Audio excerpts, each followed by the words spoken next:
কত ভুল আপনি করেছেন, কত অন্যায় আপনি করেছেন, কত পাপ আপনার হয়েছে, কত মিথ্যা আপনি বলেছেন, কয় ওয়াক্ত নামাজ ছেড়েছেন, কয় লাখ টাকা ঘুষ খেয়েছেন, কত যৌতুক আপনি খেয়েছেন, কত মিথ্যা আপনি বলেছেন। আপনার পাপ যত বড় হোক, যত বিশাল হোক, যত বেশি হোক, আল্লাহর দয়ার পরিসীমা তার চাইতেও বড়। আপনার পাপ, আপনার অন্যায়, আপনার জুলুমগুলো যদি হয় খালের পানির সমান, বিলের পানির সমান, আল্লাহর দয়া সাগরের পানির সমান।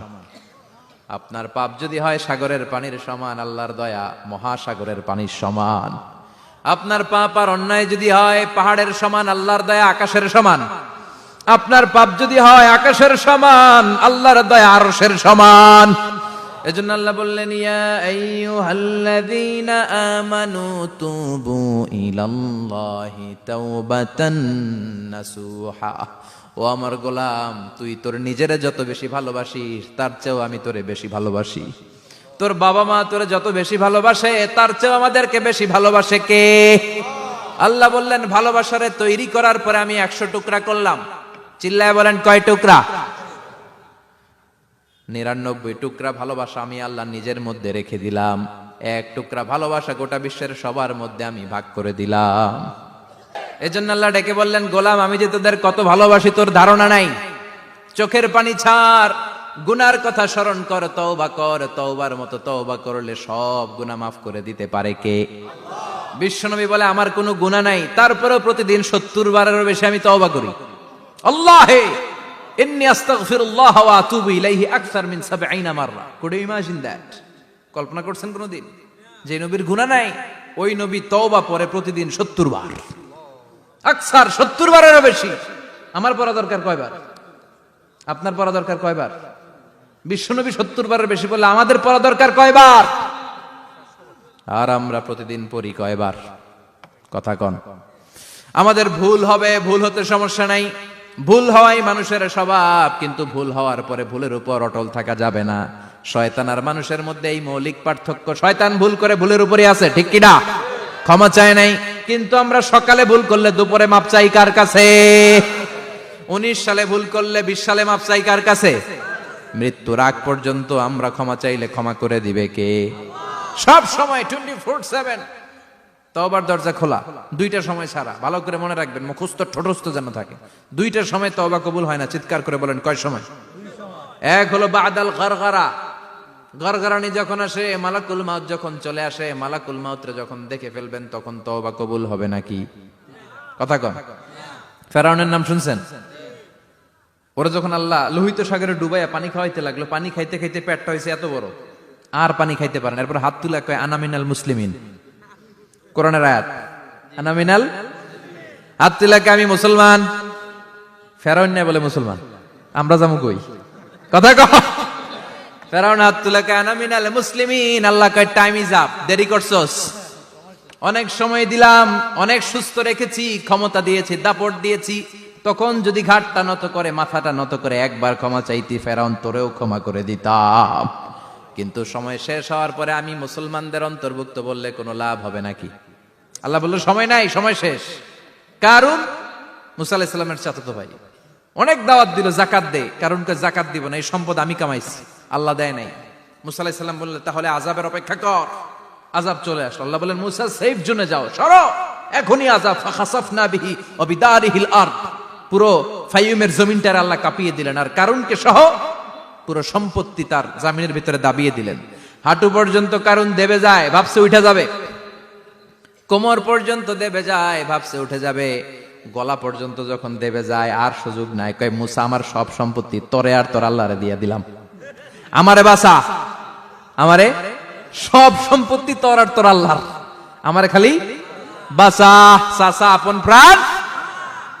আল্লাহ বলে, সময় শেষ। তার মানে বাদাল গারগারা তওবা কিন্তু আর কবুল হয়? এই হলো একটা। নাম্বার 2, বাদা তুলুই শামসি মিন মাগরিবিহা। প্রতিদিন চাঁদোলাতে সূর্য কোন দিক দিয়ে ওঠে? কথা কয় না?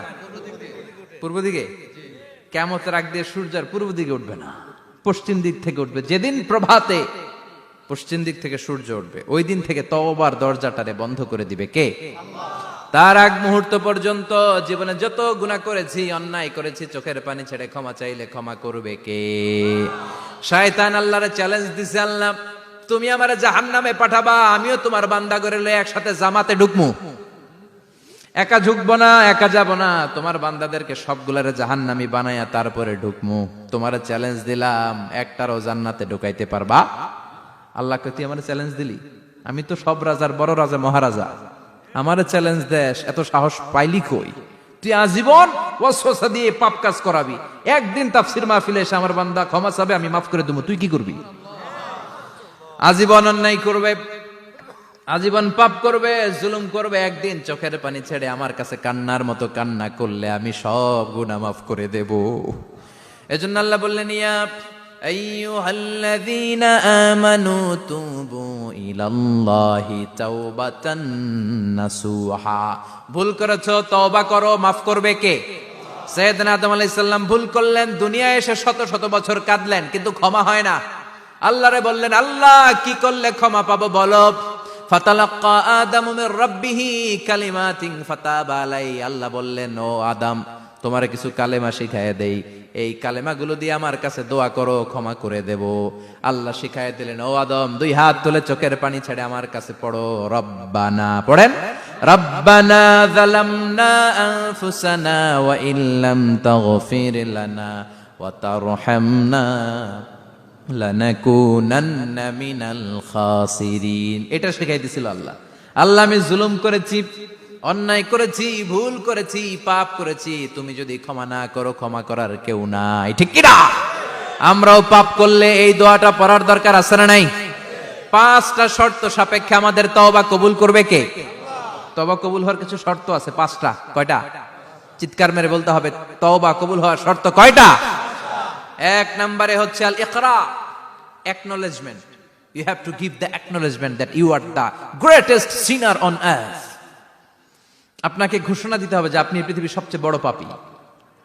1 নম্বর শর্ত, আপনি বলেন যে আল্লাহ, আমার চেয়ে বড় পাপী নাই, আকাশের নিচে জমিনের উপরে আমি সবচেয়ে বড় পাপী, এমন কোন পাপ নাই যেটা আমি করি নাই, ঠিক কি না? 1 নম্বরে পাপের ঘোষণা দেন। 2 নম্বরে আন-নাদাম, নাদাম মানে repentance. You have to be repentant for what you have done. আপনাকে অনুতপ্ত হতে হবে, চোখের পানি ছাড়তে হবে, আল্লাহ আমি লজ্জিত, আল্লাহ আমি নাদান, আমি পিশাচ, আমারে মাফ করে দাও। তার মানে স্বীকার গেলেন কি অন্যায় করেছেন। 2 নম্বরে আপনি অনুতপ্ত হলেন। 3 নম্বরে স্টপ, যেই পাপ করতেছিলেন ওইটা থামান, stop what you have done, যেটা করতেছিলেন আগে থামান। আপনি সুদ খাইছেন, অনুশোচনা আসলো, মাফও চাইতেছেন, আবার সুদও খাইতেছেন, হবে? আপনি ঘুষ খেয়েছেন, তওবা শুরু করলেন, আবার ঘুষও খেয়ে যাচ্ছেন, হবে? থামেন, স্টপ। 3টা গেল। 4 number, to hate what you have done, ঘৃণা করতে হবে, যে পাপটা করেছেন মন থেকে ওই পাপটাকে ঘৃণা করতে হবে। 5 নাম্বার শর্ত হচ্ছে to determine that you never repeat this sin again in your life. আল্লাহর ওয়াদা দেন, কমিটমেন্ট দেন যে আল্লাহ আমার জীবনে পারতপক্ষে এই পাপ জীবনেও করব না। চিৎকার করে বলেন ঠিক কিনা? তার মানে আপনি শিকার যান, তারপরে আপনি অনুতপ্ত হবেন, যে পাপ করেছেন থামিয়ে দিবেন, পাপটারে মন থেকে ঘৃণা করবেন, আর আল্লাহরে ওয়াদা দিবেন আল্লাহ আর করব না। এই 5টা শর্তের আলোকে তওবা করলে জীবনের সব গুনাহ মাফ করে দিবে কে? এজন্য আল্লাহ বললেন, ইয়া আইয়ুহাল্লাযীনা আমানু তুবু ইলাল্লাহি তাওবাতান নাসুহা। তওবার মতো তওবা করো, সব গুনাহ মাফ করতে পারে কে? তওবা করবেন তো? রাজি আছেন? কবে করবেন? এই মুহূর্তে তওবা করলাম, এই মুহূর্তে আল্লাহর কাছে ক্ষমা চাই, আল্লাহ জীবনের সব গুনাহ মাফ করে দাও। আমাদের দেশে তওবা করার জন্য হুজুর লাগে, কথা কন, পীর সাহেব হুজুর, বড় হুজুর, ছোট হুজুর, হাফেজ সাহেব লাগে না? হাফেজ সাহেব, ইমাম সাহেব, এদের ছাড়া নাকি তওবা হয় না। না, এটা ভুয়া কথা। আপনি অনুতপ্ত হন, আপনি চোখের পানি ছাড়েন, আপনি আপনার রবরে বলেন, ক্ষমা করে দিবে কে?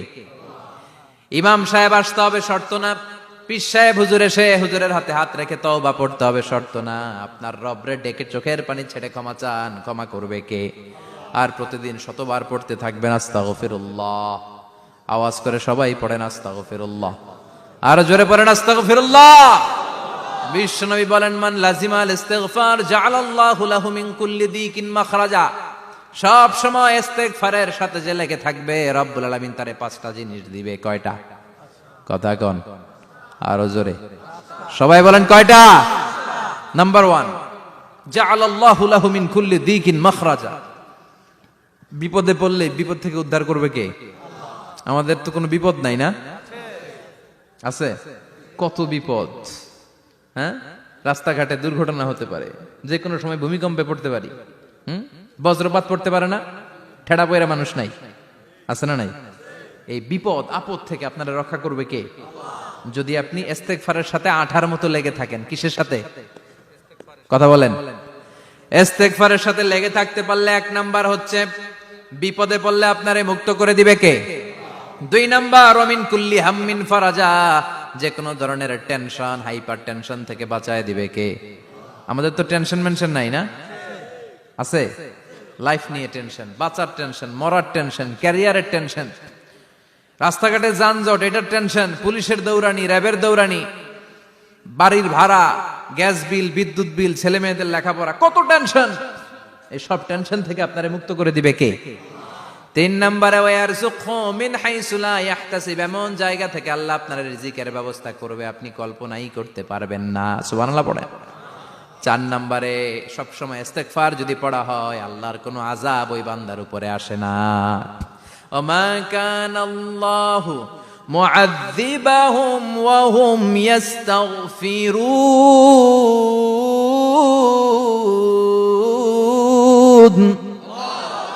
যতক্ষণ আমার বান্দা আমার কাছে ইস্তেগফার পড়তে থাকে, আমার কোনো আযাব বান্দারে পাবে না। যতক্ষণ ইস্তেগফার পড়বেন, আল্লাহর কোনো আযাব আপনার উপর আসবে না। 4টা গেল। 5 নাম্বার, বারবার ইস্তেগফার পড়লে রফিক ভাই আল্লাহ আপনারে মুস্তাজাবুদ দাওয়া বানিয়ে দিবে। দোয়া করা মাত্র কবুল করে নিবে কে? মুস্তাজাবুদ দাওয়া বুঝেন তো? মানে যিনি হাত তুলতে দেরি, কবুল হতে দেরি হয় না। বারবার বারবার ইস্তেগফার পড়ে দেখেন যে আপনার দোয়া কেমনে কবুল হয়। সবসময় ইস্তেগফার পড়লে আপনার দোয়াগুলোর এইভাবে কবুল করে নিবে কে? এই 5টা জিনিস